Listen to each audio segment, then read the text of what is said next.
The land of Britain was once considered a myth by the mighty Roman Empire. To them, it was nothing more than an old legend. This would change in the year 55 BC when Julius Caesar set his sights on this fabled island and sailed towards its shores. The historical discovery would end in defeat. Almost a century later, the Romans found glory when Roman Emperor Claudius stepped foot on British soil. They set their eyes on Stonehenge, using the sacred site for their worship and rituals. Londinium was established, and the Romans seized control of the land. But what happened next in the history of the United Kingdom? To understand this fascinating land, we must start from the very beginning.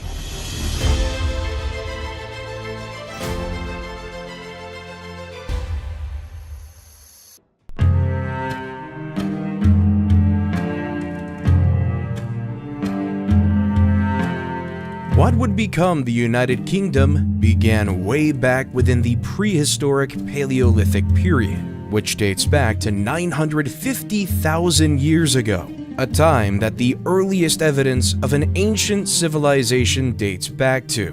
The first settlers that arrived in Britain were hunter-gatherers who traveled from Europe around 8000 BC and are now known as the First Britons. This group of people showed one of the earliest forms of economy, with the hunters trading native elk, wild cattle, and pigs while defending themselves from wolves and bears, which were rife in Britain at that time. Over the years, people have discovered a large quantity of tools, such as carved stone edges and hand axes. It is incredibly rare to find human remains from this period, which has made it difficult for experts to determine which form of hominids were living there at any particular time.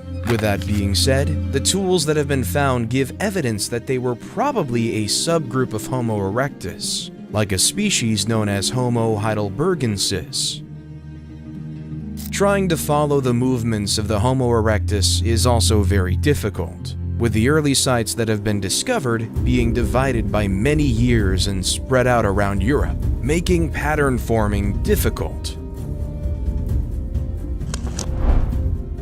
At one time, Britain was part of the European mainland, and not the island we know today. This made it incredibly easy for groups to spread and relocate to other parts of the landmass. As the land moved and water levels rose, groups were cut off and were left to evolve. These early inhabitants relied heavily on both hunting and scavenging, which have been proven by the wooden spears discovered in Essex, which are believed to have been crafted around 450,000 years ago. It is often the stone tools that survive, so finding wooden remains is an incredibly rare and valuable find in terms of the information they provide. The hand axes would often get worn down over the years, with flint flakes chipping off them. It is these flakes that give archaeologists a trove of information, especially when they can trace the technique of making them, the complexity of the tool, and the type of stone used. In fact, hand axes were not used to chop down wood, but were more likely a way of cutting up animal carcasses for eating. Because of the simplicity of the tool and the expertise of the hunters after creating several of them, they've been discovered in high volume at some ancient sites. This proves that groups often returned to certain places and that they chose not to carry the tools with them as they traveled, instead making new ones on arrival. As the techniques in tool-making advanced, the Neanderthals of Britain began strategizing with their weapons to hunt larger prey like woolly rhinos or mammoths that once called Britain their home. The next phase in the prehistoric period is known as the Upper Paleolithic era, which saw humans physically evolve into what we are today, with only a few elements of our ancient ancestors still surviving in one form or another. This is why we still have wisdom teeth, which were once crucial for eating raw food. At this time, Europe would have been an incredibly harsh and cold place to live as a result of the last ice age. This led to many inhabitants leaving at certain times when the climate dropped to ensure their survival. This was not only to prevent freezing to death, but to ensure that they were able to find plenty of vegetation and animal prey all year round. Limestone gorges also offered shelter to people living in Britain around this time, with deep caves and overhangs being invaluable places to set up camp. Around 11,300 years ago, Britain began to warm up, which began a substantial phase of growth, which saw birch and pine trees flourish, as well as other forms of greenery. Other forms of woodland also spread across the land, including oak, hazel, lime, and elm, which are still in abundance to this day. Particular animals that remained after the colder climate changed, such as reindeer and horses, drawing hunters that were accustomed to tracking and killing the animals. This led to many of them traveling across Europe and settling in Britain. As the climate continued to warm up, many of the inhabitants had to change their prey to red deer and boar, as other animal species migrated or died out. This change of prey forced humans to evolve their tools and technology in order to survive. Around 6,300 years ago, during the Mesolithic period, many groups began setting up winter and summer camps, which allowed them to live in an ideal environment that catered to their needs when the natural climate changed through the seasons. Sticking to one place would use up all their food and resources, such as wood for making fires. Without these things, they would perish. Spending time in another location meant that the local habitat could repopulate again, which humans could hunt once they returned. Coastal sites were often chosen for certain times of the year, which meant that humans began eating a heavy sea-based diet, which mostly consisted of fish and mollusk. This also helped develop tools that could be used to help catch water-based prey, further expanding their knowledge and curiosity about the ocean. The transition from hunting and gathering came about around 4100 BC, which was aided by the arrival of agricultural techniques that came from the east. This was propelled by the population boom seen during the late Mesolithic period, which meant that the animal resources they previously relied on were depleting fast. The British landscape began to change soon after, with the inhabitants making mass flint tools, which were equipped with wooden handles. These were used to clear the land, so that fields, pastures, and settlements could be created. Barley and emmer were the first main crops grown for a vegetative food source, while pigs and cattle were captured and bred so that they could generate their own meat sources, rather than kill them straight away for food.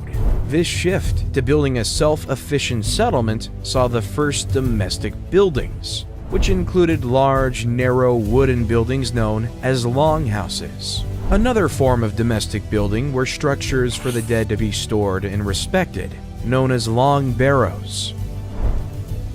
The Neolithic period introduced several huge changes to Britain, especially when it came to technology, landscape, and settlements. The causeway enclosure became popular at this time, which were circular monuments built up banks and ditches forming a ring around the settlement.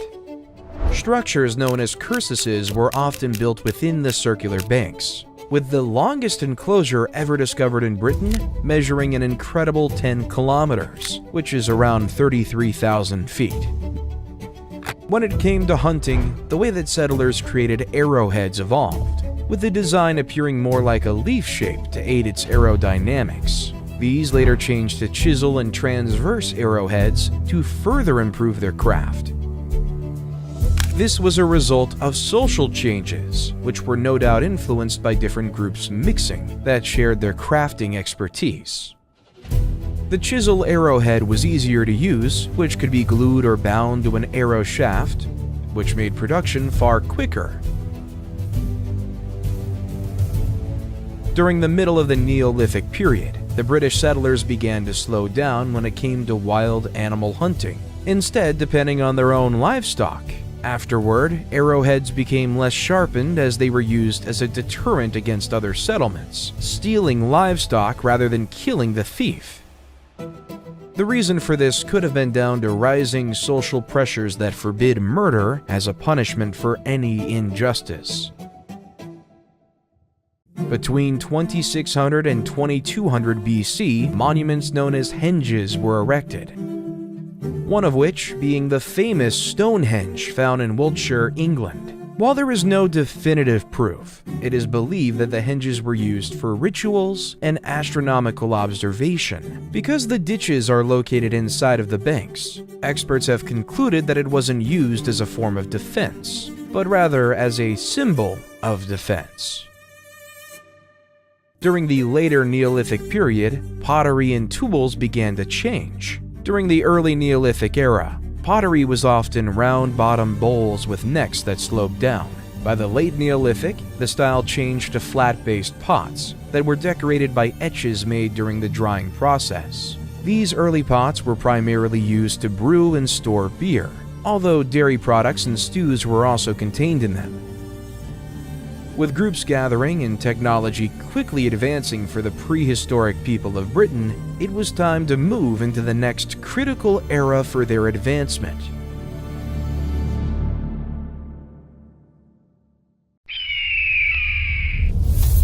The Bronze Age. The arrival of metal and beaker-style pots represents the change in Britain, ushering in the Bronze Age of the country that began in 2200 BC.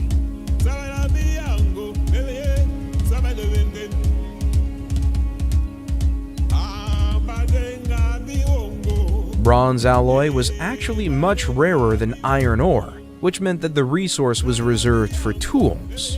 White gold was primarily used to create jewelry. The other alloy used by people during the Bronze Age was tin, which was also quite scarce in Europe. Because bronze can be cast at a much lower temperature than copper, it meant that bronze casters could use molds to create more elaborate designs, such as daggers, halberds, and axes, which were far more durable than the stone tools that came before them. Bronze is also much harder than copper, as the tin within it reinforces it on an atomic level. Beaker pots were still used after bronze was utilized, with their different designs, decorations, and refinements improving as time went on. In fact, intact beakers and pots that were used in the burials give an insight into the craftsmanship, which sometimes still has honey residue in them from the beer they drank. Daggers were made longer during the middle of the Bronze Age, which became the first swords made in Britain, which were called rapiers. As social tensions grew between the different groups of people, more variations of weapons and shields were made. There is even evidence that neighboring settlements could have used the weapons heavily by the damage sustained to them, although they could have been intentionally damaged before being placed in hoards to prevent anyone else from using the swords against them. While there is evidence of human remains being cremated in the Bronze Age, it's likely that much of the remains were scattered or placed in moving water. This is evident from the lack of bones found within burial sites, where more bodies should have been located. This shows how the people of this time mastered fire and ways of increasing its heat to successfully burn human remains and cast metal. It was during the Bronze Age that boundaries around land started appearing, which were traded and claimed by dominant families. Livestock pens and agricultural fields became an important part of everyday life, as well as the copper mines that provided jobs for inhabitants and allowed metalwork to advance at a very swift pace. A historically important site was discovered at Great Orme, in Llandudno, Wales, that provided 90% of the ore used to create axes all around the northwest of Europe. From 1000 BC, another change in climate resulted in many areas of Britain becoming uninhabitable, mostly due to the lack of crop growth in the cold conditions. Also, areas that were once ideal for growing vegetation became wet and boggy. With the eruption of the Hekla volcano in Iceland blocking out much of the sunlight, with the land becoming inhospitable, many settlers moved on from the land, while others repurposed the fields for strictly raising livestock. Those who refused to leave were forced to build walkways and raised settlements over the wetland beneath, which inadvertently improved their structure-building skills. The most preserved examples of cloth, food contained in pots, tools, furniture, and wooden objects were discovered within the fens below these settlements, as they would have dropped down or fell in after a structure was attacked and broken down. Because of the lack of oxygen and muddy conditions of the bogs, these items were preserved for millennia. Near the end of the Bronze Age, the long, pointed rapier blades evolved into long, flat blades, with a full tang going into a cast handle. Now, weapons were not only becoming an art form for the people of the Bronze Age, but a necessity for their survival. Hordes of weapons became rarer in the Bronze Age, which is believed to have been a result of its value dropping.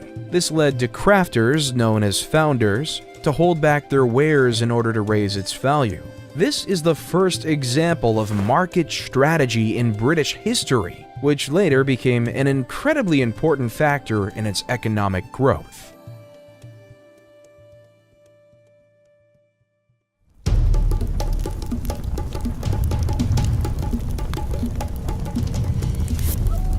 The Iron Age began around 1200 BC in the Middle East and southeast of Europe, which is best known for the extensive iron and steel crafting that took place. While it was rare, there were some settlers who were dabbling with the smelting of iron during the end of the Bronze Age.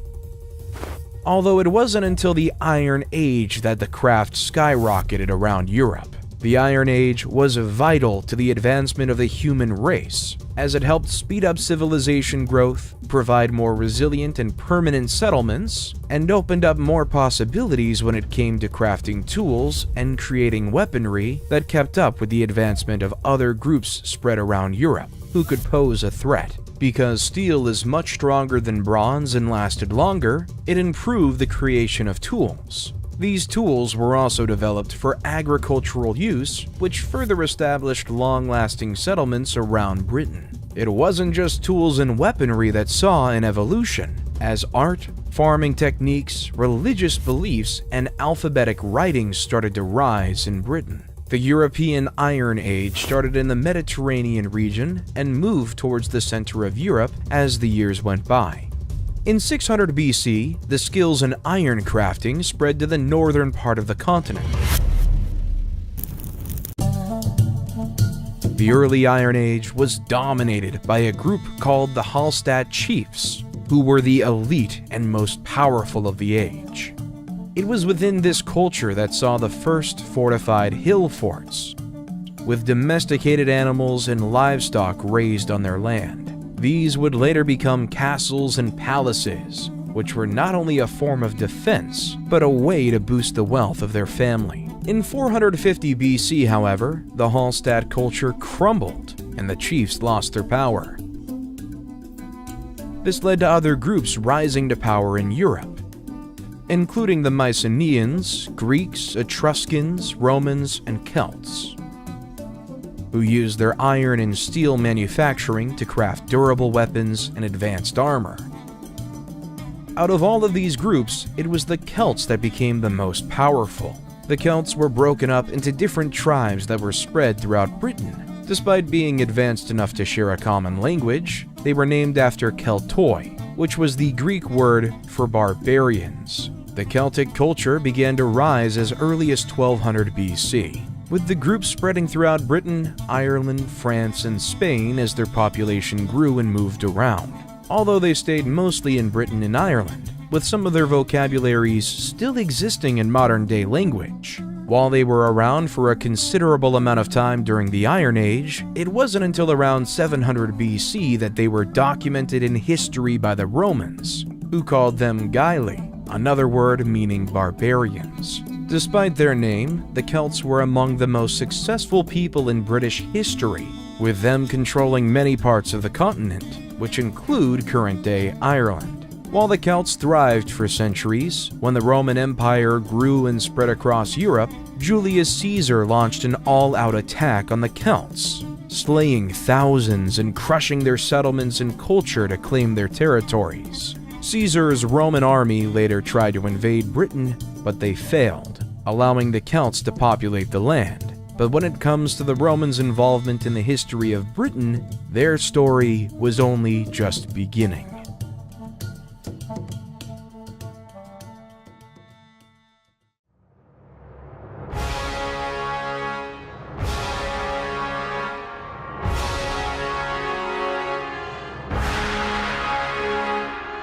As the Roman Empire continued to grow, they eventually took control of most of Britain. Before then, the empire had dominated the Mediterranean Sea. They successfully stormed the ancient cities of Carthage and Macedon before taking control of Egypt and Syria. After traveling through the Alps, they eventually reached Albion, which was the original name for Britain. By the time the Romans arrived, the Iron Age settlements had advanced further, having thriving agriculture, wooden structures, and large communities. Trading routes had also been established between the Britons and the people of Gaul, who lived in what we now know today as France and Belgium.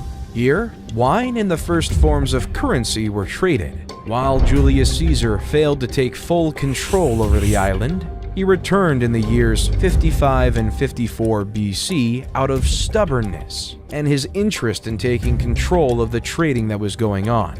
Caesar planned on disrupting the Belgae trade routes in the English Channel and believed that the Britons were going to help their friends across the sea as a response to the hospitality. This made the people of Britain enemies of the Roman Empire. Caesar managed to persuade the Roman Senate to support his invasion of Britain, telling them the land was rich in silver, a claim that he had no proof for. Before its discovery, Britain was hidden away and had gone undetected by the Romans. In fact, many people in the empire thought that the island of Albion was a myth, a legend that told of barbaric groups who were involved in a practice that disgusted the Romans to their core. They drank milk from animals. Caesar's plan to invade and take control of Britain didn't go down well, with the Romans having to retreat to avoid being defeated.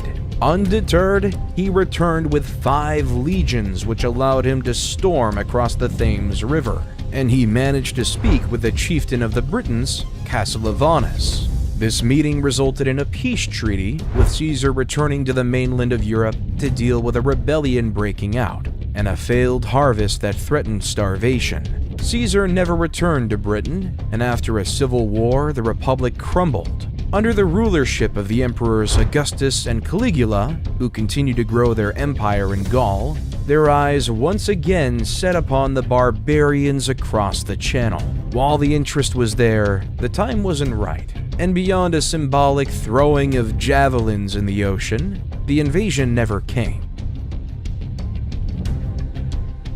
In the year 43 AD, however, Emperor Claudius sailed across the sea with 4 legions, with Aulus Plautius leading the charge. Reaching Richborough, located on the east coast of Kent, the invasion of Britain began. Despite only spending 16 days on the island, the glory-seeking emperor returned to Rome in the year 44 and was hailed a hero. Despite the emperor leaving, the empire continued its invasion. They swiftly took the territory of Cativalani, a Celtic tribe state, before spreading north and west. By the year 60, much of Wales was under Roman control. Roman kingdoms were created in modern-day Norfolk and other places, with the Vespasian, who would later become emperor, sending his legion to the southwest to capture tribal settlements. It was around this time that cities like Londinium, which would later be known as London, was built. While the Romans seemed like an unstoppable force, the Britons continued to resist them. A member of a Celtic tribe called Caradocus managed to persuade groups in Wales to help fight the Romans, but he was captured. He managed to escape captivity and fled to a region ruled by the ancient Britons known as the Brigantes, but the queen chose to hand him back over to the Romans as a sign of newfound loyalty. Caradocus was sent back to Rome with his family as prisoners and, surprisingly, was spared death by Claudius. Boudicca, the Roman ally and wife of Prasutagus, who was the client king of the Iceni tribe, headed a revolt against the empire. After the death of her husband, half of his kingdom was to be given to the Romans, while Boudicca would be left to rule the other half. Rome wasn't happy with sharing the kingdom with somebody they classed as a traitor and decided to plunder the whole thing. If they couldn't have all of it, then nobody could. Boudicca retaliated by sending her army to Londinium, where towns were plundered and burnt down. According to the Romans, 70,000 Romans were killed as a result of the revolt, although Boudica and her forces were eventually defeated thanks to the expertise of Roman governor Gaius Suetonius Paulinus. Boudica was believed to have ended her own life with poison rather than surrender to the Romans. The Romans went on to defeat the Druid stronghold at Anglesey, who were targeted for their religion that was opposed to the empire. This decision led to the emperor being replaced with Turpilianus, who saw a great change in the way the Romans ruled Britain. Eventually, Britons gave in to the Roman culture, and the previously plundered towns and settlements were rebuilt, including London, which became the capital of the Romans living in Britain. Taxes were introduced, mining techniques were improved, livestock and grain production was increased tenfold, and the trade industry flourished, including that of slaves. It was during this time that roads were established throughout the country that connected key locations, such as London, York, and the Welsh border. This innovation built valuable trade networks and increased the affluence of the capital. The Romans were not yet done when it came to controlling, however, as they later moved into northern Wales, as well as sailing over to invade Ireland. The Romans further implemented their culture in Britain, building amphitheaters, Roman baths, and teaching Latin to its inhabitants. By the year 130, formidable military garrisons were built throughout the continent and other territories ruled by groups the Romans considered barbarians, such as the Balkans, were encouraged to aid in the Roman expansion. Britain was eventually split in half, which was called Britannia Superior and Britannia Inferior, in order to rule more efficiently. The problem for the Romans was that the more they spread out, the more attention they got from other enemies. The island saw a barrage of attacks from the Picts of Scotland, the Scots of Ireland, and the Saxons who traveled from Germany. For a period, a successful rebellion led to the kingdom separating from Rome, although it was recaptured in the year 296. By the end of the 4th century, and with the emergence of Christianity on the continent, the Romans slowly lost control of Europe. The lack of food resources such as grain spelled the end of the Roman Empire. As the last emperors withdrew, British cities were given the message that the citizens now had to fend for themselves, as the empire finally fell. This is where local governments were created, overthrowing the Roman magistrates that had governed more centuries. Despite Britain no longer being a part of Rome, their culture continued and shaped the country we see around us today. In the decades that followed, heretics battled Christians. Saxons from Ireland and Scotland raided English coastal cities, and Europe began to fall in what was known as the Dark Ages. Britain broke into smaller kingdoms, and a phase of regression began. While Britain saw some truly formidable enemies, their most challenging foe was one they didn't see coming.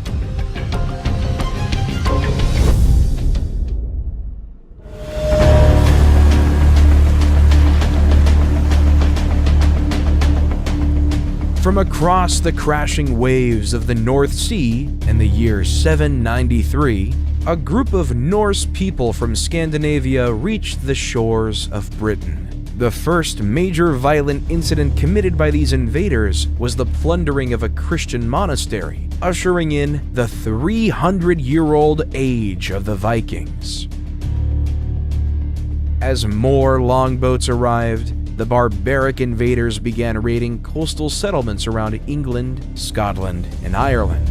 Eventually, the son of the legendary Ragnar Lothbrok, Ivar the Boneless, decided that it was time to take up roots on the island instead of simply pillaging them.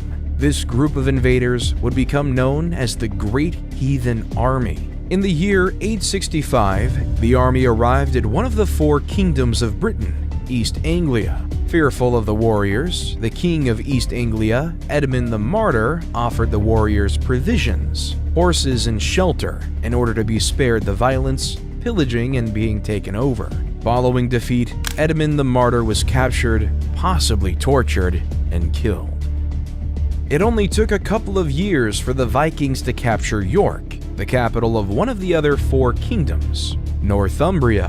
By the year 870, all of the kingdoms had been successfully taken over by the Vikings, except for Wessex. At this point, it was the Danish warlord Guthrum the Old who was leading the Norse army, while Alfred the Great remained king of Wessex. The two forces met in a bloody battle in 878, known as the Battle of Edington, where Alfred the Great claimed victory. This led to the two factions making a deal, which became known as the Treaty of Wedmore. In a strange turn of events, one of the requirements of the treaty was to have Guthrum baptized, with King Alfred becoming his godfather. The Vikings were also ordered to leave Wessex and never return. Soon after, the two rulers made another deal that defined boundaries and opened up trade routes between the two factions. Over many years, Viking customs had taken full effect in the territories they owned,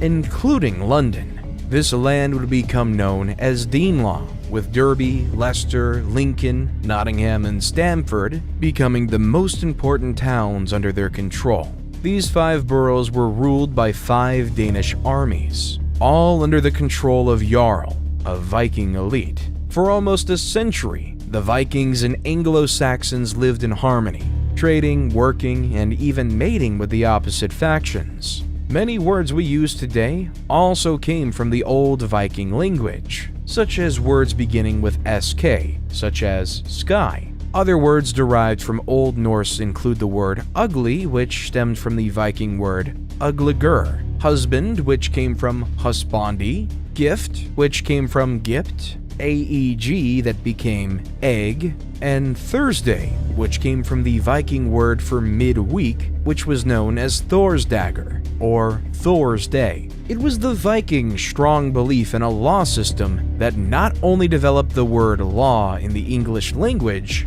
but also the word wrong, which expresses their belief in differentiating from what was deemed unacceptable when it came to their beliefs. While Alfred the Great used the time of peace to build forts and other forms of defense within his kingdom, his daughter Athoflat used the strongholds to wage war against the Vikings. After her husband died in the year 911, she took control over the kingdom of Mercia, which gave her the name Lady of the Mercians thereafter. The 5 boroughs under Viking rule were eventually defeated, and in 954, the last Nord king, the legendary Eric Bloodaxe, was forced out of the region of Northumbria. This ended the era of Danelaw, which was now known as England. Although the Viking reign was squashed, those that retreated were not finished with the land they called home. In the year 1013, Sweyn Forkbeard and his band of Viking warriors returned, with the leader becoming the first Danish king of England. After the death of the king, his son Canute the Great took over until he passed away in 1035. The rule of the Vikings ended when King Harald successfully thwarted King Harald Hardrada of Norway in 1066, in a conflict known as the Battle of Stamford Bridge. This time, the Viking invaders had been expelled from England forever, although their legacy lives on to this day within the DNA of their descendants.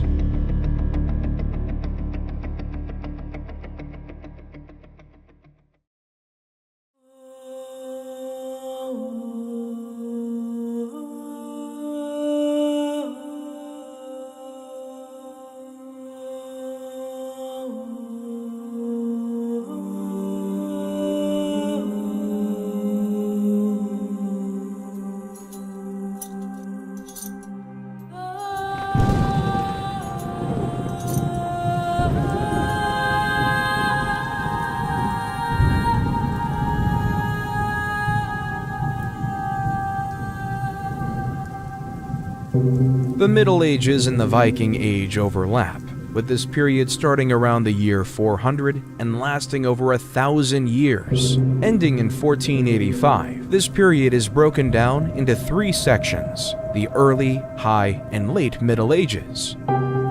We have already covered the Early Middle Ages with the rule of the Vikings and the Anglo-Saxons, after the fall of both of these groups in 1066. after the defeat of Nord ruler King Harald Hardrada and Edward the Confessor. The latter who saw defeat by the Normans during the Battle of Hastings. While the Anglo-Saxon time came to an end, during their time, they made great strides in advancements to their settlements. Families began building a single house for all their generations to live in, from the youngest child to their grandparents. These homes were made from wood and had thatched roofs to keep them dry and warm. All the houses were built close together, with a grand hall being the focal point of their community. The heart of the home was known as the hearth, which was a fire that would be used to cook food, provide a light source, and keep the family warm. It wasn't just homes that the Anglo-Saxons improved, but the agriculture of the land. In fact, the main form of work during this period was farming. This involved cultivating crops, breeding, raising, preparing, and trading animals, as well as chopping down trees to create more farmland and to construct new buildings. Even the children were put to work during this time, who would herd cows and sheep with the help of the dogs they trained and took care of. There were also incredibly skilled professions within Anglo-Saxon communities, including blacksmiths who made everything from weapons to tools, carpenters who built furniture, carts, and bowls, cobblers who used leather to make shoes, and jewelers who used precious metals to craft beautiful items that could be traded with the wealthy. In fact, it was the Anglo-Saxons who invented the plow, which completely changed the way farming was done. They also discovered that when tamed, a horse could do a much better job of pulling plows through the soil than oxen, speeding up the farming process exponentially. Regardless, their time had to come to an end, with the Anglo-Normans taking root. The Normandy dynasty began with William I, also known as William the Conqueror, who ruled England until his death on September 9, 1087. The invasion of England was no easy feat, with even the mighty Roman Empire struggling to take over completely. This heralded William as a hero, which brought him much attention throughout the rest of Europe. It was during his reign that the landscape of the continent changed dramatically once more. The first stone-built Norman castle was built in Wales, with others joining them throughout the island. In fact, the Normans invaded much of Wales and built their castles to establish strongholds against anyone who opposed them. The Normans brought beautiful stone architecture to England, including the breathtaking Canterbury Cathedral, which was finished in 1077, the Tower of London, finished in 1078, the Oxford University, which was founded in 1096, and the commission of the Domesday Book, which recorded land valuation throughout England and parts of Wales. While William was considered a great ruler by the Normans, the feudal system implemented in the country meant that Anglo-Saxon landowners and farmers were now peasant farmers, working for whatever governing power was above them. They were stripped of their heritage, hard work, and wealth. The feudal system saw a quarter of the previous owner's land given to William the Conqueror, while another quarter of the land was donated to the Church of Rome. The remains of the land were given to the people who were loyal to William, who held high status. In return, these people were tasked with the duty of creating an army from those living in the area, if William ever needed it.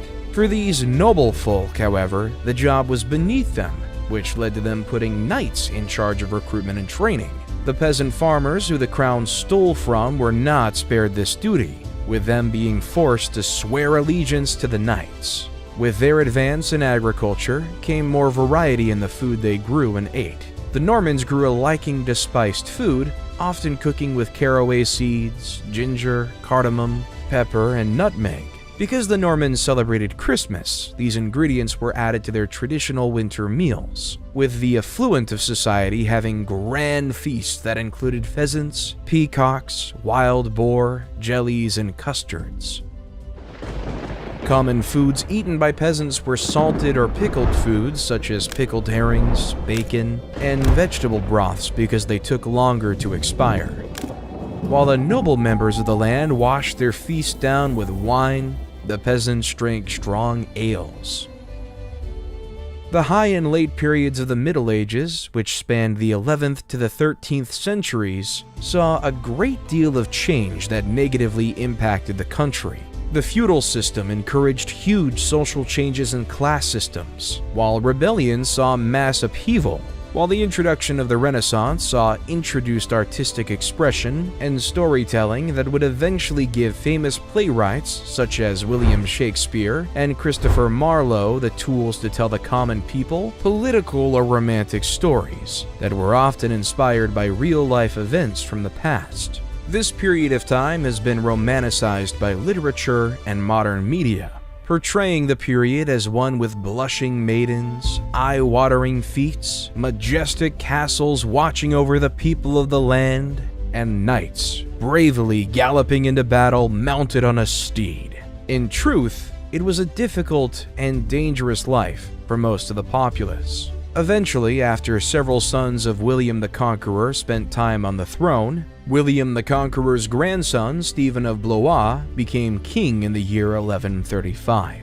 This started a huge civil war in Britain known as the Anarchy, which lasted from 1138 to 1154. This conflict was led by Stephen of Blois' cousin, the Empress Matilda, who believed that the crown was her rightful inheritance. This time was incredibly difficult for everyone living in Britain, from the wealthy nobles to the lowly peasants. People began to get suspicious and desperate, which led to oppression and mistreatment. Many innocent people were tortured and interrogated for valuable information, while others stole goods and gold in order to make money for their families. Most people were left with nothing, which led to families starving to death. The Civil War ended when Stephen of Blois died in 1154, when Empress Matilda's son, Henry II, took the throne. The rule of Henry II was a fairly peaceful one, which was bolstered by his friendship with Thomas Becket, the Archbishop of Canterbury. Together, the two men had power over the people of England and their religion. Unfortunately, the friendship wasn't long-lived, with Henry ordering the murder of Thomas Becket inside of the Canterbury Cathedral. The freedom of a man was complicated during the 12th century, with some men being connected to land ownership but forced to pay the lord. Others only paid rent but owed no land, while some found themselves in the middle, owing a service to a master while having to pay rent for the land they lived on. If at any point someone couldn't pay their taxes, they would then have to answer to a master overlooking the area, while the non-free people, known as serfs, could be freed of their obligation. Another way of escaping control was to escape to another borough and live there for a whole year. If the fugitive was caught before then, however, the lord of the manor had the right to beat and imprison the man. King John, who came to throne in 1199, was one of the cruelest rulers in English history. He was greedy, violent, and a tyrant.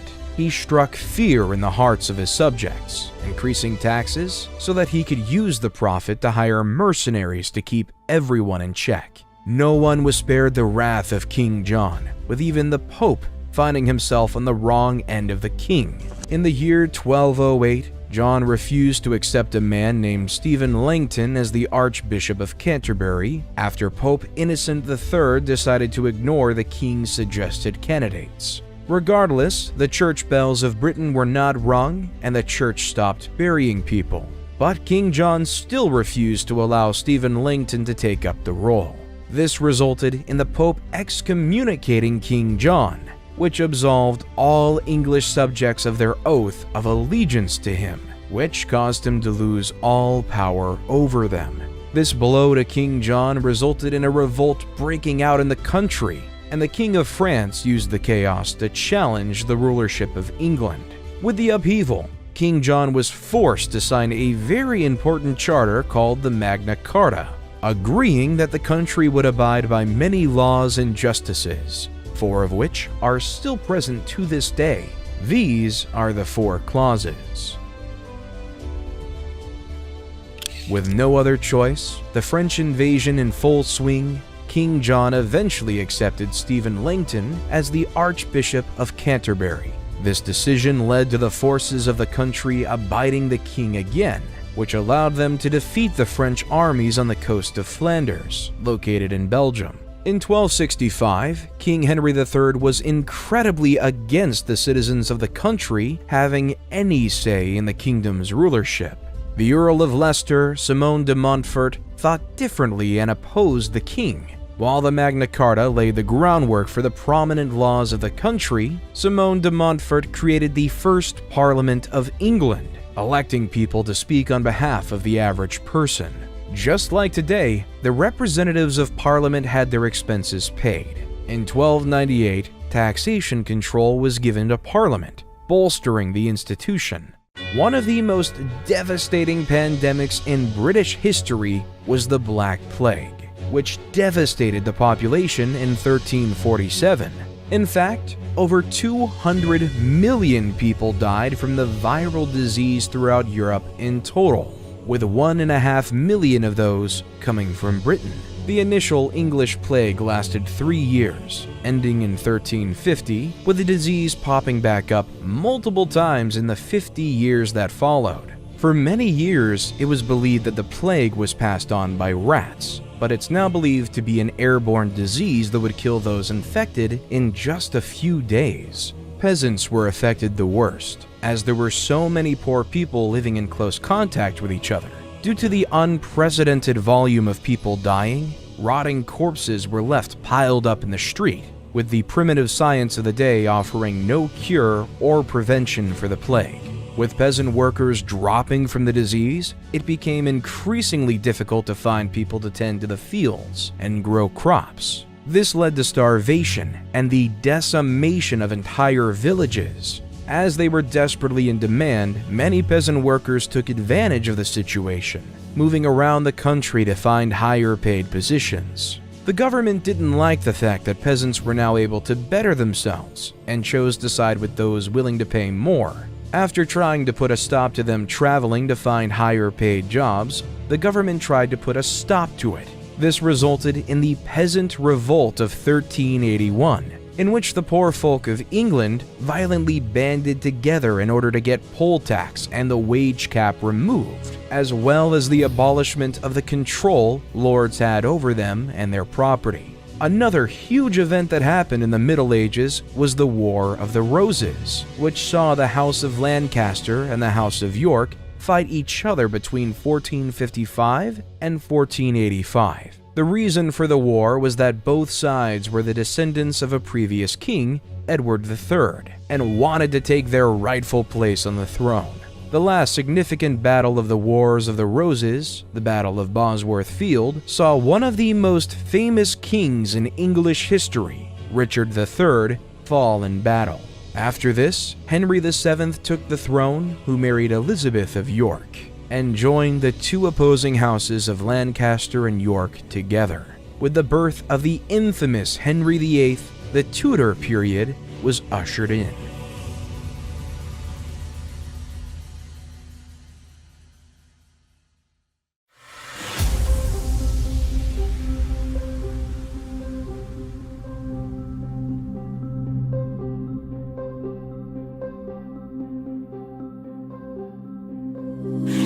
The Tudor period had a huge focus on the reshaping and rethinking of religion, politics, and the monarchy in Britain. After defeating Richard III's army during the Battle of Bosworth in 1485, Henry VII's rule saw the beginning of a 118-year reign for the Tudors, which saw a total of 5 monarchs sit upon the throne. In fact, the rulers of this period have become some of the most recognizable in English history. It was this rulership that played a huge part in shaping England, and later the United Kingdom, through the economic changes, the role change for women, and countrywide religious reform. The marriage between the two cousins brought the feud between the Lancasters and the Yorks together, bringing two of the most influential families of England together. Henry and Elizabeth went on to have 8 children together in order to cement the longevity of the family rule. although only Arthur, Henry, Margaret, and Mary Tudor made it to their adult years.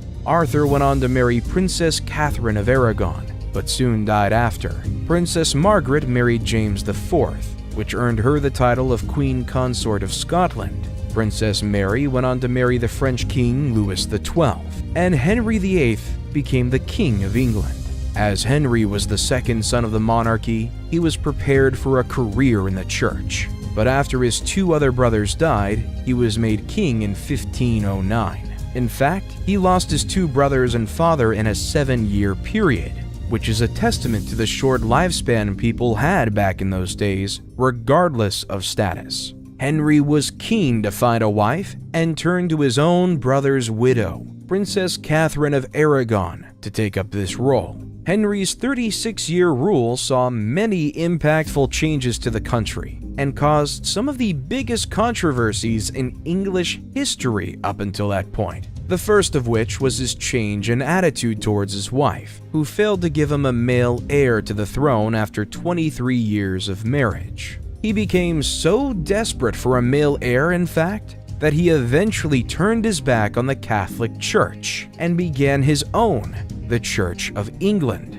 With the king now able to establish his own marriage and annul rules, Henry allowed himself to remarry so that he could have a son to ensure his legacy remained on the throne. This freedom allowed Henry to have 6 marriages in total, which allowed him to have many children, while only one would be a boy. His son, Edward VI, was crowned king in 1547 after Henry passed away of tuberculosis. In a twist of irony, after all the effort his father put into ensuring the bloodline continues, Edward died just a few years later in 1553, leaving no male heirs to take up the mantle. This death left the Tudor government in chaos, with only his 2 sisters, Mary and Elizabeth, being the only candidates for succession. This wasn't ideal, as they were both female and had religious views that were not in line with that of the Protestants, the religion that Henry VIII was converting the Catholics to. In fact, it was Edward's devout Catholic half-sister Mary that was the rightful heir to the throne. Due to her religion, however, Edward named Lady Jane Grey as queen, who was his cousin once removed because she was a Protestant. Mary, however, wasn't going to let her birthright go to another relation. This resulted in Lady Jane only reigning for 9 days before being executed for high treason, along with her husband, 2 of his brothers, and the former Archbishop of Canterbury, Thomas Cranmer. Now, with Mary on the throne, the Tudors were once again thrown into chaos, as she set about reversing all the work her father and brother did, reverting the primary religion of England back to Catholicism. This change was done aggressively, with the Protestant people now persecuted for being heretics. This led to 300 people who refused to be conformed to Catholicism being burned at the stake. This dark patch in English history is now known as the Marian persecution. Not only were Queen Mary's forceful religious views a problem for people of nobility, but so was her gender. Being the first queen, which was earned in her own right, several of the most influential nobles insisted that she should marry a Protestant man in order to heal the relationship with her people. Mary, who would not be pushed around, chose to marry the Spanish Prince Philip II in 1554 instead. Unfortunately, the pair didn't have any children despite many attempts. Eventually, Mary named her Protestant half-sister Elizabeth the next heir to the throne as she lay dying. Elizabeth I had a long reign that spanned 1558 to 1603, in which she did a lot for the country. As the daughter of Anne Boleyn, Elizabeth had to work hard to persuade her people to support her. Due to her intelligence and likable character, she had a glorious reign. With that being said, there were several issues throughout that time, including her Catholic enemies attempting to murder her, an attack from Rome, and her decision to stay single. Regardless, she faced adversity and earned the nickname Gloriana, Good Queen Bess, and the Virgin Queen. When she passed away in 1603, the Tudor period came to an end. Before the Tudor era, agriculture played a huge part in the lifestyle of the country, with 90% of the population working on farmland. This was an incredibly hard life that came with a low life expectancy. As the age of exploration began, the focus shifted to trade. Coal, tin, iron, and lead mining began to grow exponentially, which made the country incredibly rich. With that being said, famine and poverty was still rife in Tudor England. In 1530, however, the cruel laws against beggars were abolished, and vagrants were allowed to beg as long as they had a license. This led to an influx of beggars, which resulted in a new law being passed in 1547, which meant that anyone caught begging would be imprisoned for 2 years. In 1550, this law was changed again, with the punishment for the vagrant being a flogging, which meant that they were struck on the back with a whip or rod.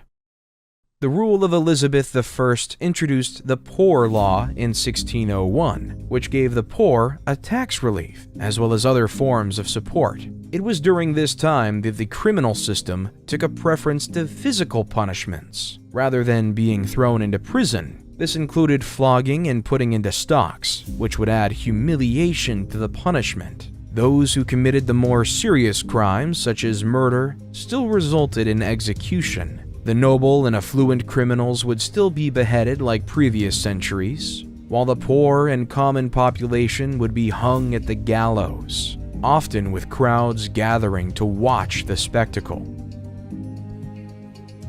A focus on education came with the Tudor period, with Richard Mulcaster, the educationalist, insisting that a boy's education was the most important, as they were more worthy. This led to boys from wealthy families being sent to grammar school and universities before the girls. Despite a female monarchy ruling over the country, the future of girls was predetermined to be that of wives and mothers, well-versed in needlework, cooking, and cleaning. Eventually, girls were given the right to get an education, although it was limited to only reading and writing. Eventually, local schools were established where boys and girls would study together. It was during the Tudor period that leisurely activities began to rise. Many people began playing tennis and football, as well as watching jousting events and gambling. The more affluent of society played chess and gambled by playing card games, such as Primero and Noddy, which was the precursor to cribbage.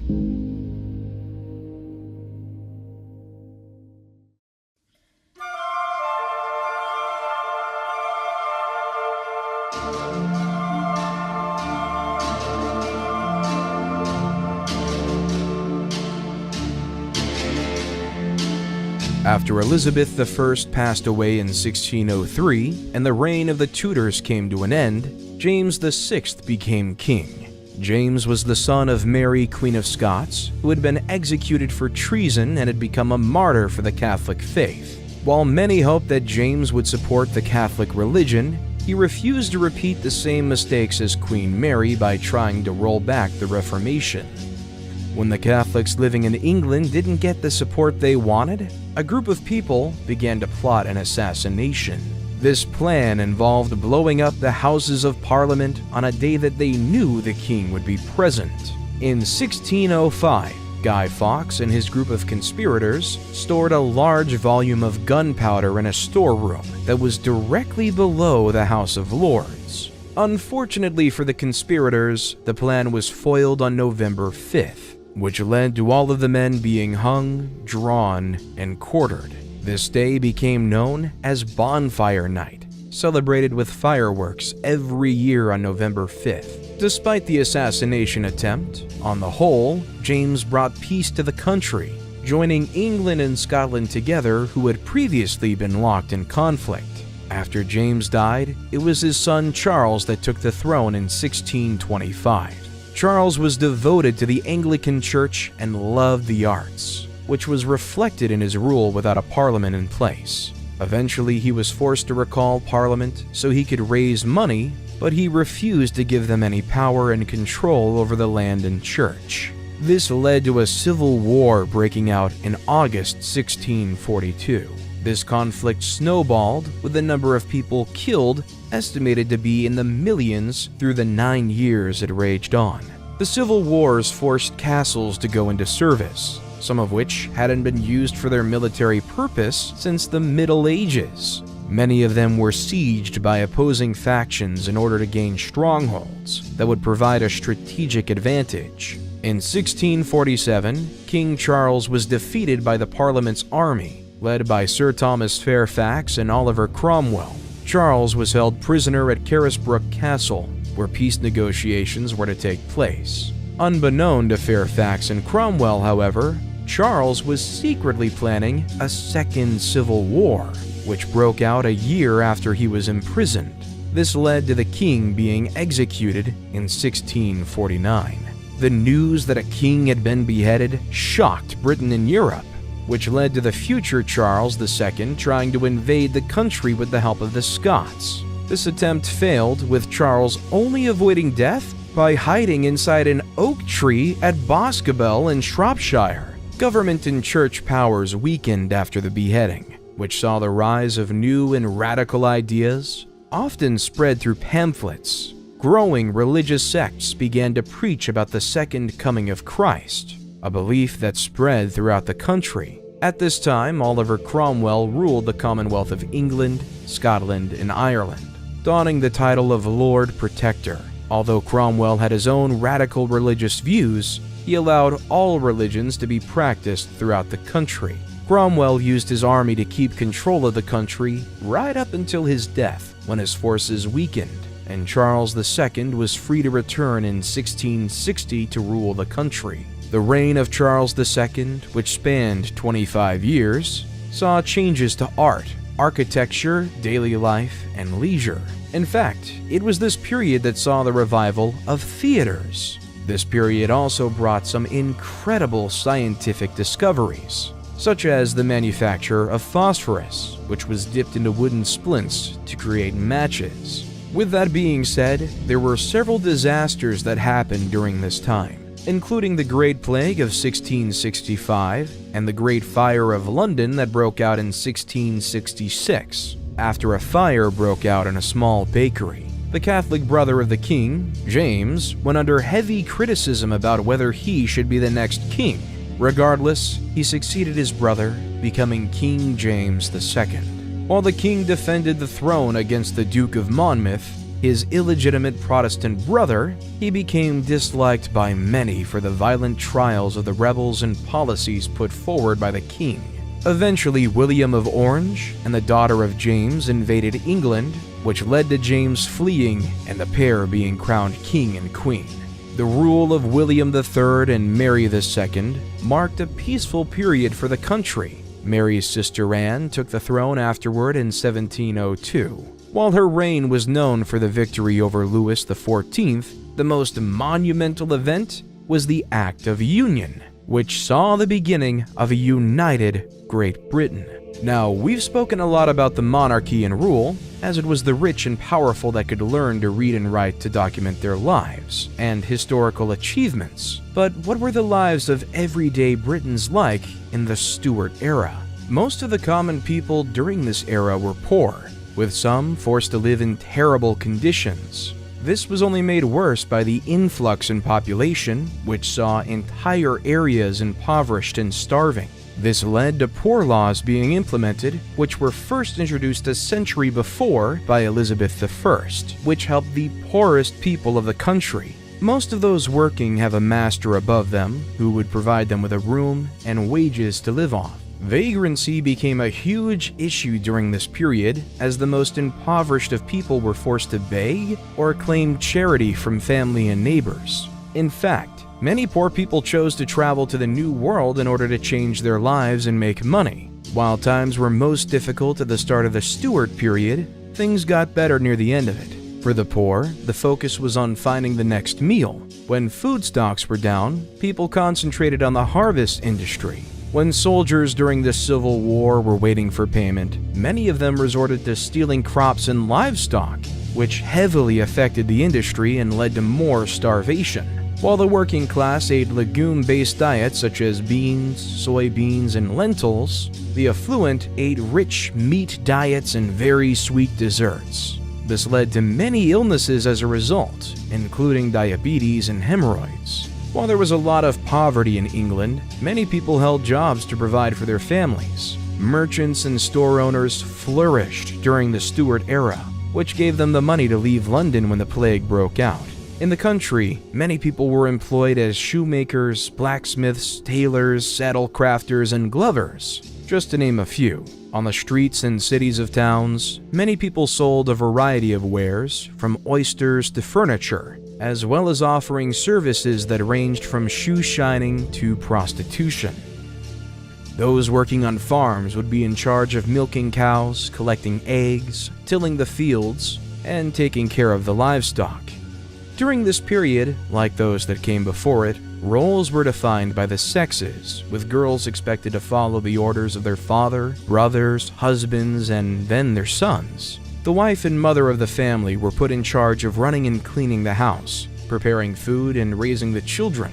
If a woman came from a wealthy family, she could avoid marriage and the duties that came with it, while poorer women chose to work as servants, wet nurses, or midwives. The sad truth is that many women only found freedom after being made a widow. Some could argue that when it came to relationships, aristocratic families had it more difficult than common people. The reason for this was because the influential and wealthy were forced to marry due to political or financial reasons rather than genuine love. Marriage was so important during Stuart Britain that an act was passed in 1604 that stated that a man who left his family or committed bigamy would be deemed a rogue, which would merit a punishment. For example, a case went to trial over a man named Thomas Middleton, who had to provide evidence to prove he was only married to one woman.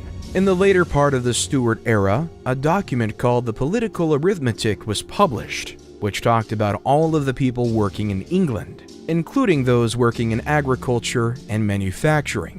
In it, William Petty, the writer, expressed his concern about how gold and silver were now in scarcity, and that the country was growing poorer by the day.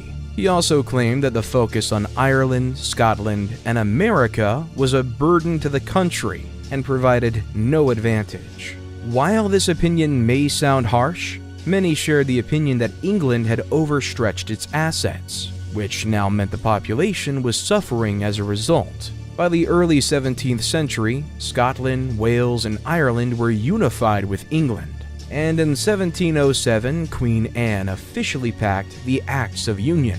Sadly, life expectancy was much shorter than that of today, with the likelihood of children dying being incredibly high. In fact, childbirth was dangerous for both the mother and the child. Without the medicines and treatments we have today, if the trauma and pain didn't kill the mother, infections would soon after. Experts believe that 25 women out of 1,000 died giving birth during the Stuart period. Other things that killed young people during this era were worms, plague, and dysentery, as well as an illness known as griping in the guts, which killed people through diarrhea and crippling stomach pain. A major factor in these kinds of illnesses came down to personal hygiene, which the Stuarts did not hold in high regard. This also led to parasites like fleas and lice infesting every level of social class. Intestinal worms were also common, with eggs being laid or passed into foods when being prepared. In their spare time, people living in the Stuart period would enjoy dancing, singing, and listening to live music at music halls and other venues. While higher classes went to the theater, common folk would enjoy betting on cock and dog fighting. Another blood sport that brought many people together were public executions, which would be held in town squares. During the Stuart era, food and drinks from other countries began to become popular in England. The reason for this was down to the global trade routes established via road and ocean, which also introduced wares never seen before on British soil.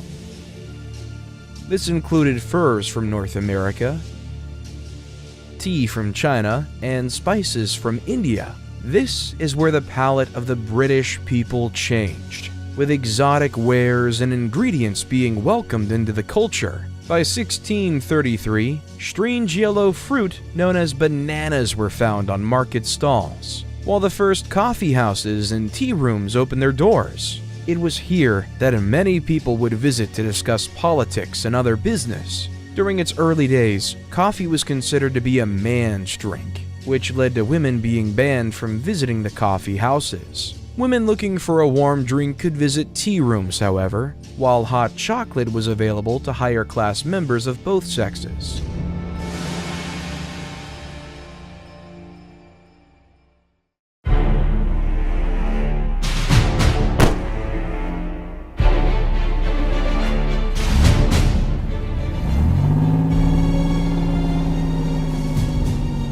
The 18th century, known as the Georgian era, saw the rise of the Industrial Revolution, where England was dominated by the age of steam, network of canals, and factories manufacturing on a larger scale. With that being said, the workshops were still small, such as textile workers who would spin weave, dye cloth, and repair clothing.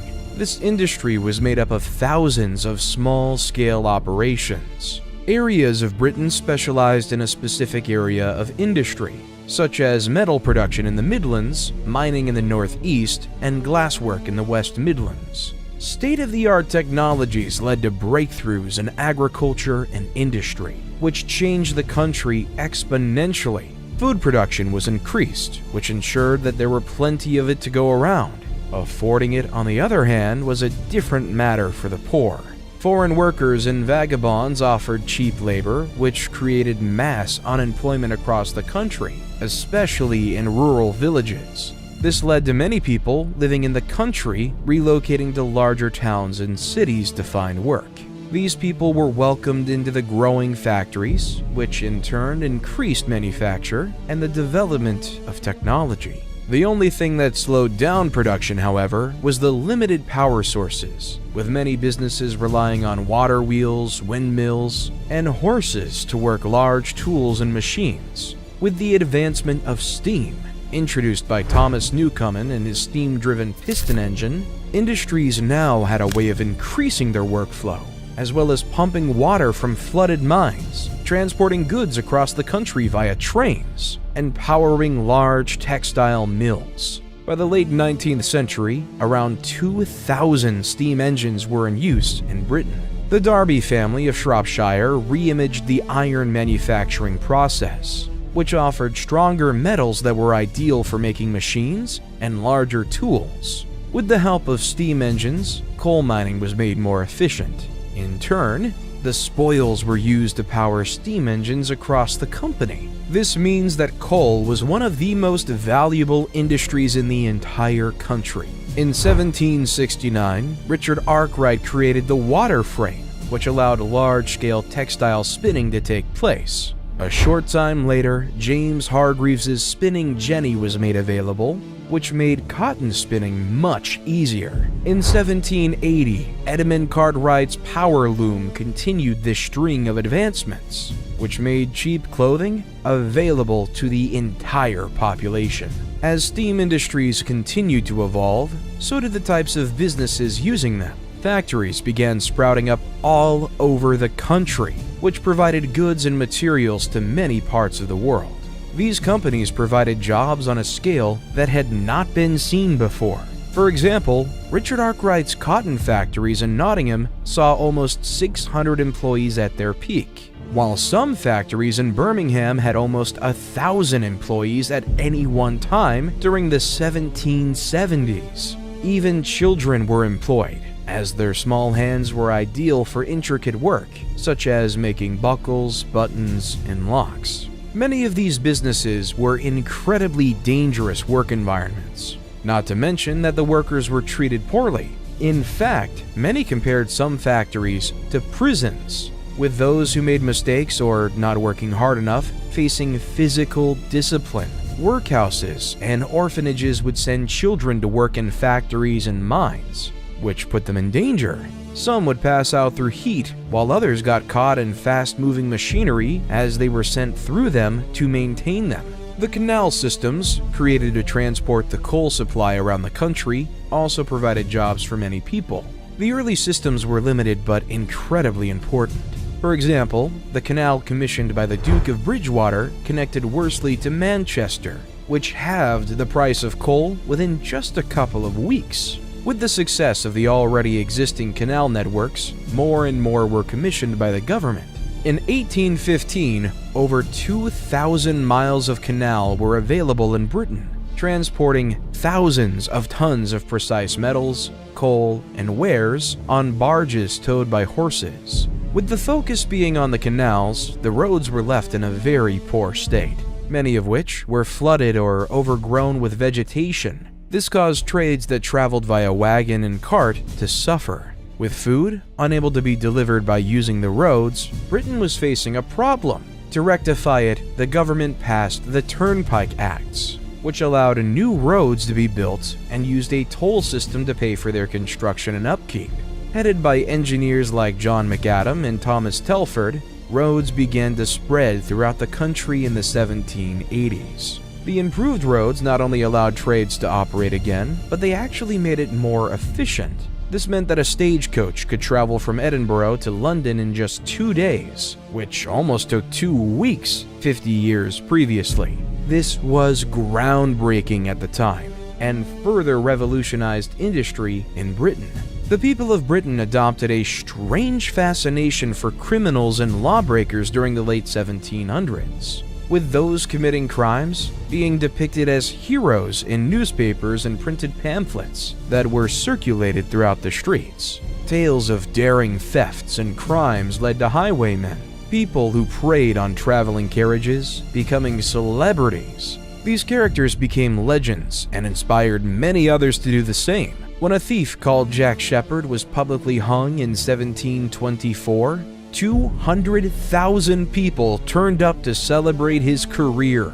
Another, the flamboyant John Rann, was met with his adoring fans in the street of London after he was found not guilty of a theft. For others, the rise and growing popularity of crime was worrying. Thefts were at an all-time high, and those committing the deeds were not being caught or punished. There was an outcry for criminal investigations and punishments to be improved, which eventually led to the police force we know today. Although it was very different in the early days, back then, the punishment of criminals was left down to the victims, who were in charge of the investigations. While there were 2 constables in each parish, these were people elected in the community who worked on a voluntary basis. This means that most of the police work was done after the men had done their day job, with some of them paying others to do the duty for them.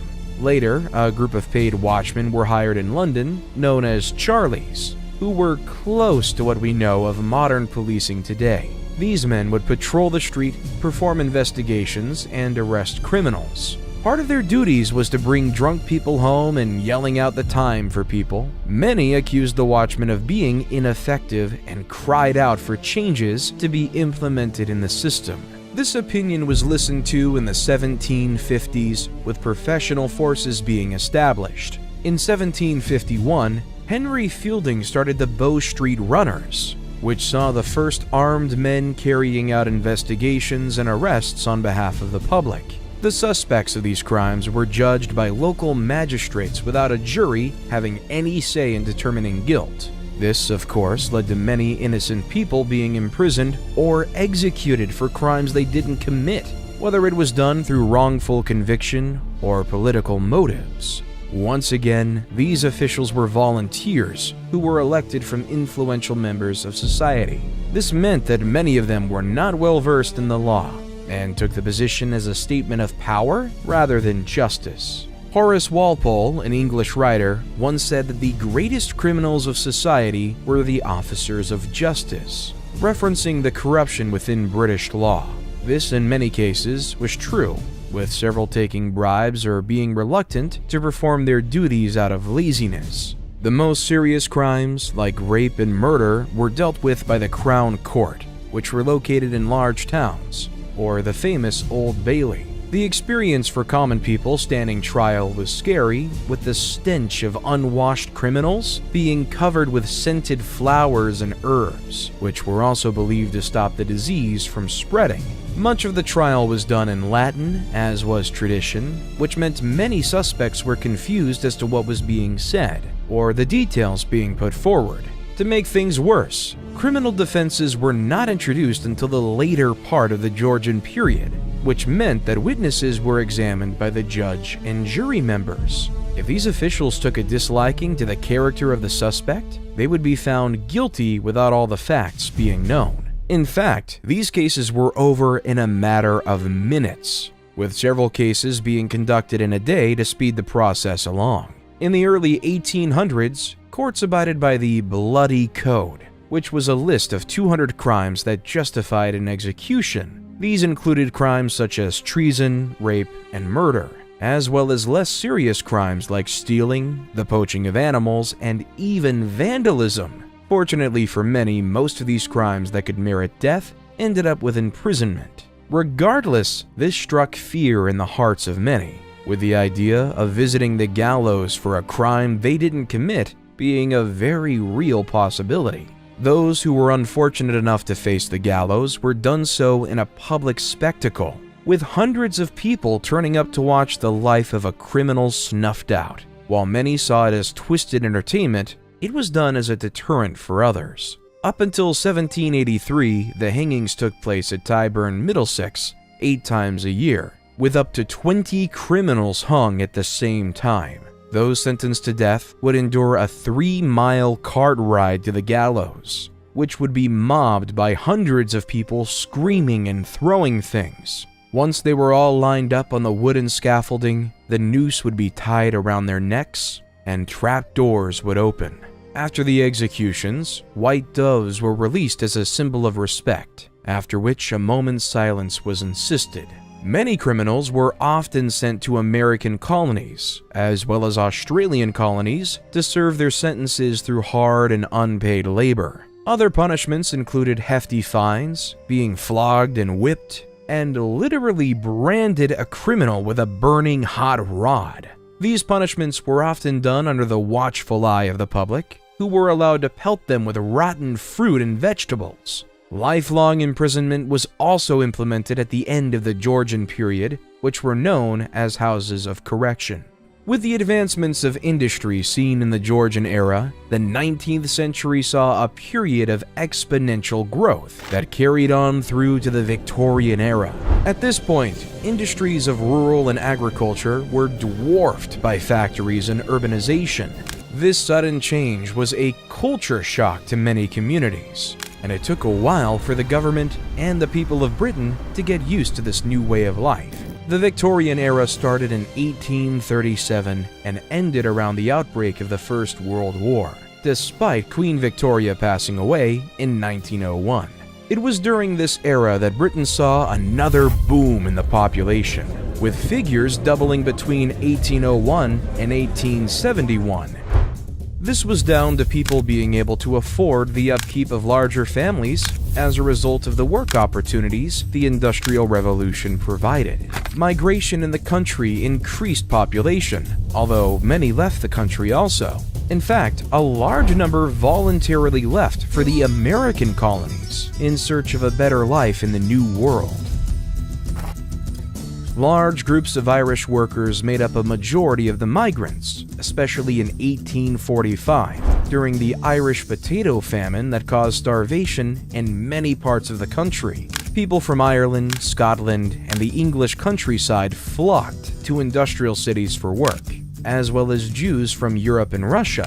While conditions for working children were awful, a legislation for protecting child and adult workers was passed by Parliament, which was campaigned by Michael Sadler and the Earl of Shaftesbury. This forced safer procedures to be implemented within mines and factories, and also put an end to slavery within the British Empire. Education for children younger than 10 was also made compulsory, which nurtured the prospect of common people taking up more skilled jobs. The police force, which had evolved a lot since the 19th century, was more organized and efficient.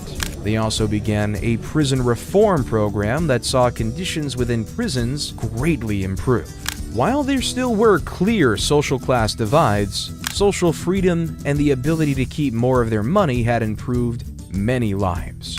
Entrepreneurs taking advantage of the opportunities within the Victorian era used their wealth to rise in society, building huge houses and emptying domestic servants to take care of the household.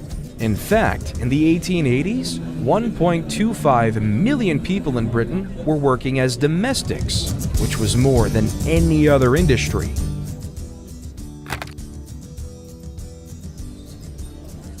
This was the first time that the hierarchy wasn't governed by royalty or lordship, which ushered in a new era of social change. The working class was eventually allowed to vote in 1918, with the suffrage of women ending in 1930.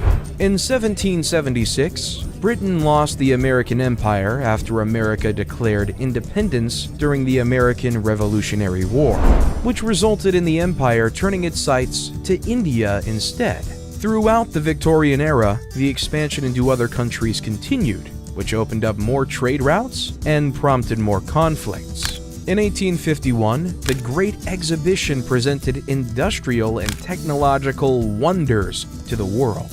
At this point, the British Empire was the leader of trading and military strength, making it a force to be reckoned with. In fact, the British Empire held so many territories that the sun never set upon the empire, referencing how far their control reached. It was during the Victorian period that leisure really boomed, with religious holidays, seaside vacations, museums, theater, sports, and music halls hitting peak popularity. With better education and opportunities, middle-class members of society could now become skilled laborers. For the poor, however, circumstances were just as bad as those seen centuries before. The houses of the middle class evolved during this period, with iron cooking ranges appearing in most homes. These ovens not only cooked food more efficiently than before, but also heated tanks that provided hot water. Gas-powered geysers also sent hot water from the tanks to the bathroom,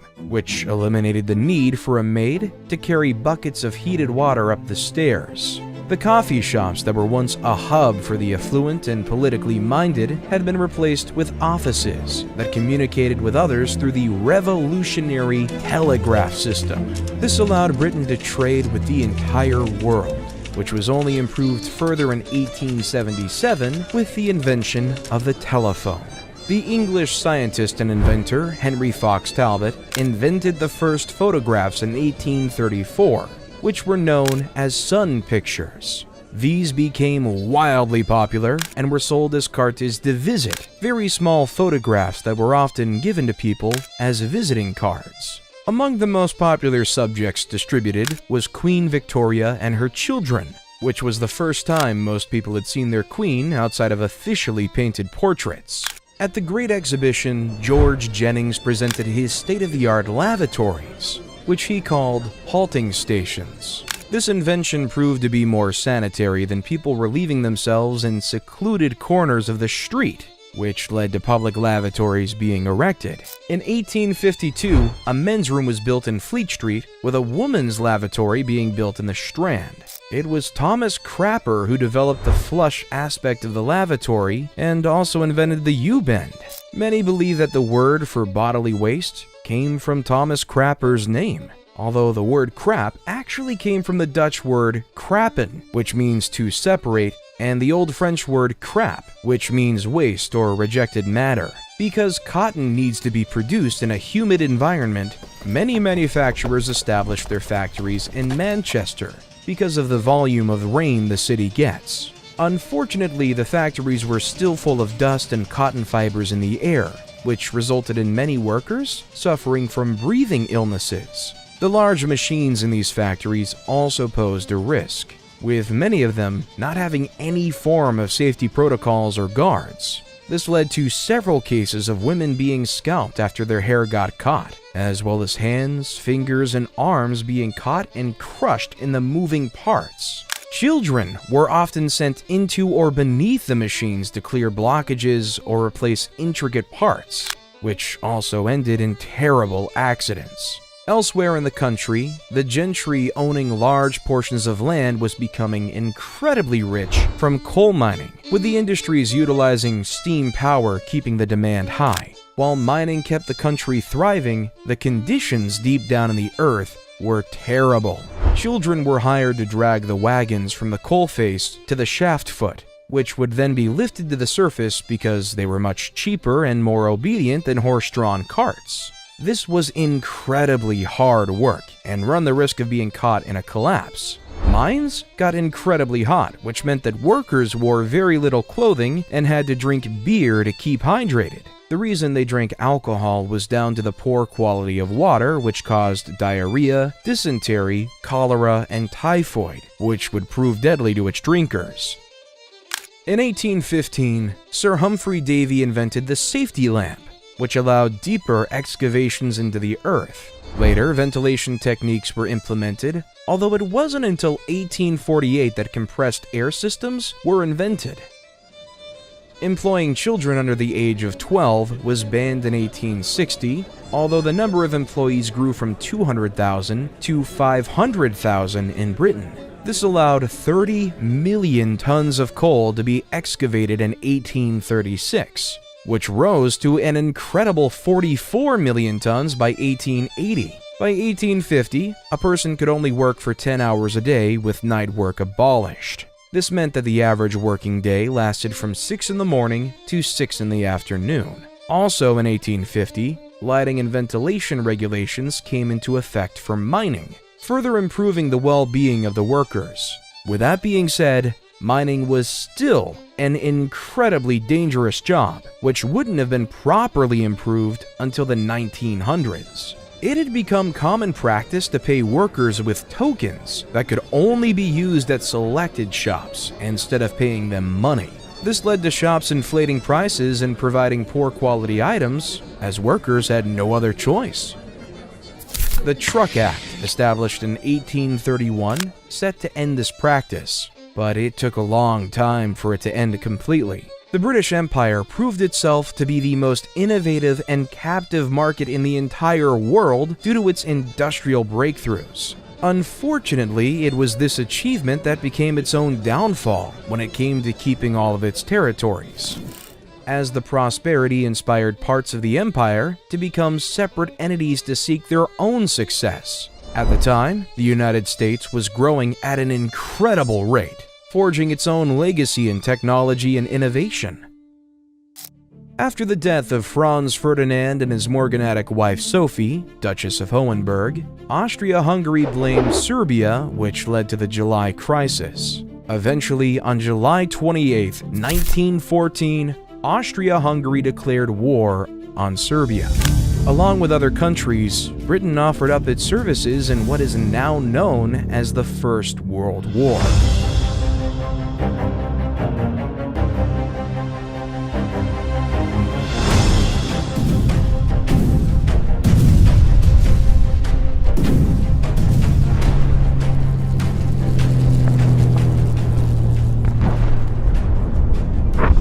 This explosive period ushered in the modern age, where the focus shifted from the monarchy and industrial revolution to the development of weaponry and strategic warfare that took the lives of millions. Due to trench warfare, the country saw unprecedented levels of death. By the time the fighting came to an end, 16 million lives, both soldiers and civilians, were lost. At this point, Britain was dependent on its industry and agriculture sectors. Industries shifted their production to supplying munitions for the war effort, with many forced to by the government. Agriculture supplied food to the country, as stocks being imported to the country became limited due to the threat of the enemy. While young men were enlisted in the army, women had to go work in factories, making bullets and uniforms, as well as working on farms. Women also worked in nursing and caring roles, as the casualties took their toll on resources. While it was those on the front line that fought for victory, it would not have been possible without the efforts of those back home in Britain.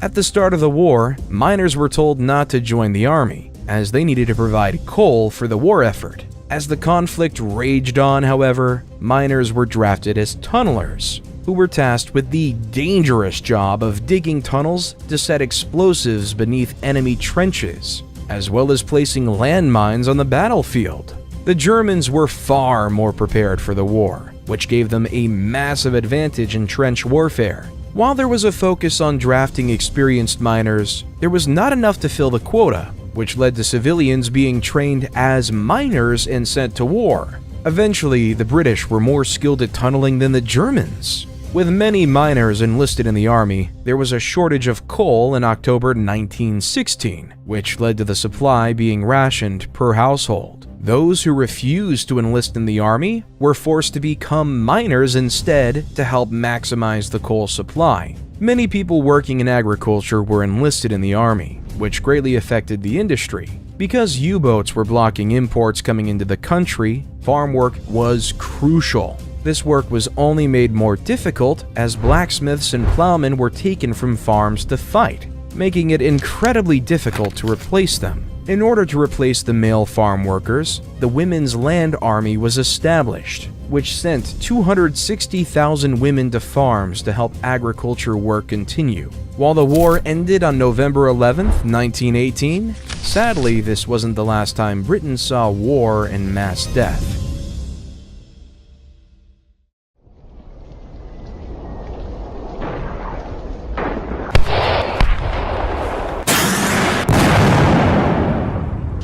With World War II breaking out in 1945 when Germany invaded Poland.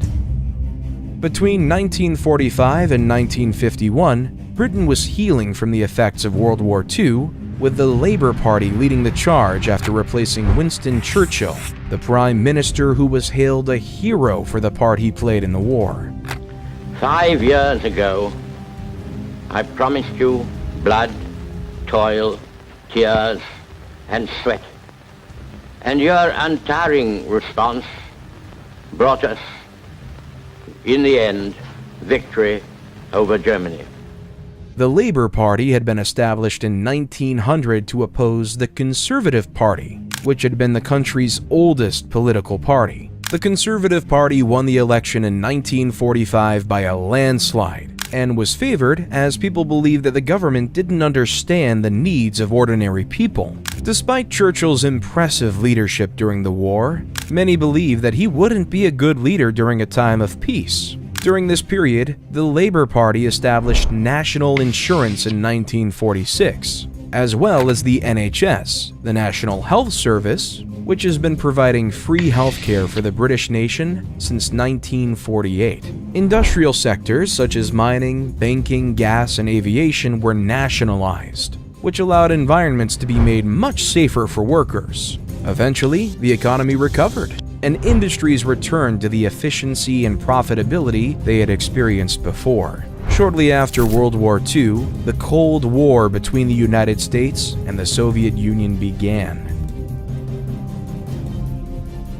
In order to bolster the forces of their allies, the Foreign Secretary, Ernest Bevin, offered Britain's support to the United States. Britain also participated in the Korean War in 1950 on the side of South Korea, alongside America. Britain later became an original member of NATO, the North Atlantic Treaty Organization, in 1949. This treaty was established with the United States and other European nations in order to protect them from the Soviet Union, who were developing nuclear warfare. In 1947, India successfully achieved independence, taking the jewel of the British crown away. This was the start of the British Empire's dismantlement after centuries of taking territories for their own. Between 1950 and 2000, Britain changed in many ways. Immigration increased, class division had completely ended, and the welfare state was established. With the loss of many colonies and territories, Britain joined a union with Europe. The manufacturing industries that made the country thrive shifted to providing services and relying on imports rather than producing them within the country. Although Britain saw inflation and recessions, the standard of living was at an all-time high. On February 6, 1952, Queen Elizabeth II was named the Queen of England. following the death of King George VI, her father. King George had to have one of his lungs removed after it became cancerous from years of smoking. Although he did recover from the surgery, he suddenly passed away in his sleep from a coronary thrombosis, a type of blood clot in the heart. Although Britain was in peacetime after 1945, the threat of the Cold War led to the country spending heavily on defense, military supplies, and training. The threat of nuclear attack was terrifying, which led to funds being channeled into developing defenses. The leader of Egypt, Gamal Abdel Nasser, nationalized the Suez Canal in 1956, which was a huge blow to Britain's trade economy. In response, Britain, France, and Israel decided to invade Egypt in order to govern the Suez Canal network. This was met with a lot of criticism from the United States and other countries, including the Soviet Union. This opposition led to the United Kingdom withdrawing from the invasion, as the United States and the United Nations put a lot of pressure on them. This resulted in the value of the pound dropping, as international investors withdrew their interest in assets. This led to a financial crisis that proved that Britain needed to rely on allies when it came to military strategy following the two world wars.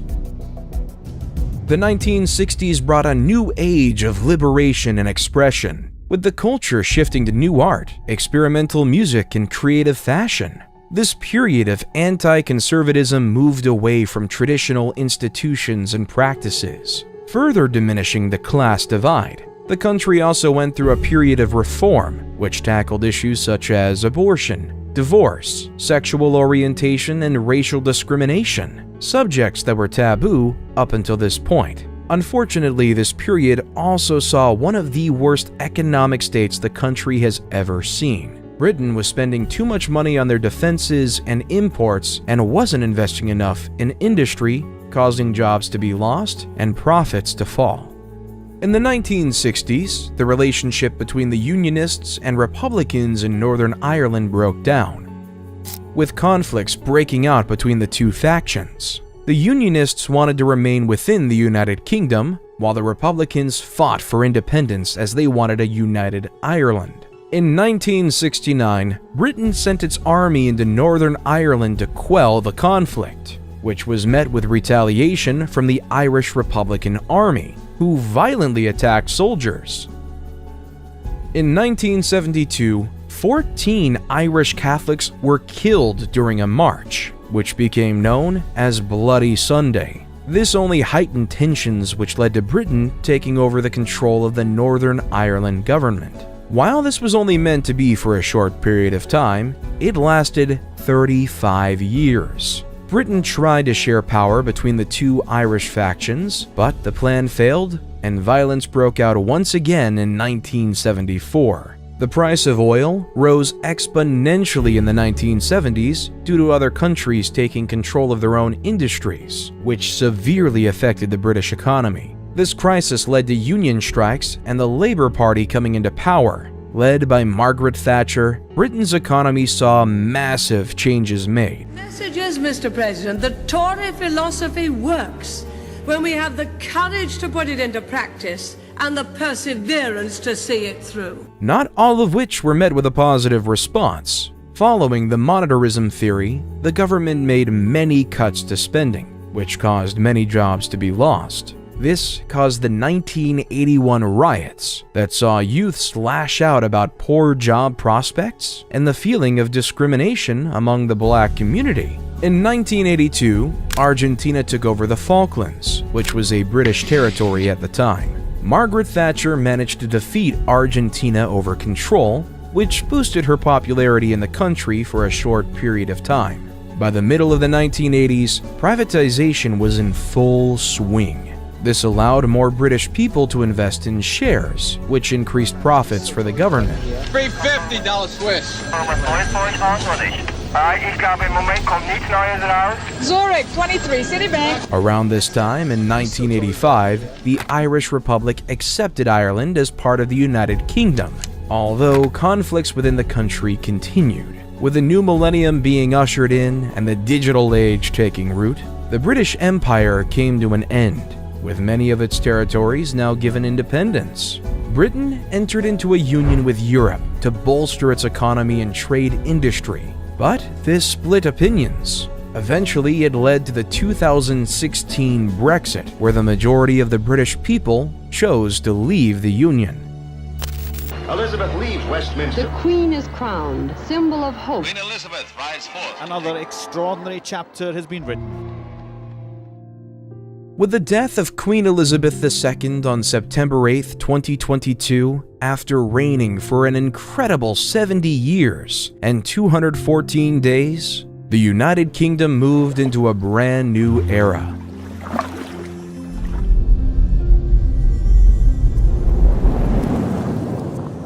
In 2023, the country now faces an energy crisis, while continuing its efforts to deter conflict between Russia and Ukraine. Throughout its incredible history, the United Kingdom has made many integral contributions to the world, from industry to culture. Since World War II, Britain has made a huge impact on culture, literature, film, television, music, and theater, which continues to act as an inspiration for many nations. The most significant contribution, however, would be the English language itself, which has become a universal language around the globe, which has brought many cultures, economies, and nations together.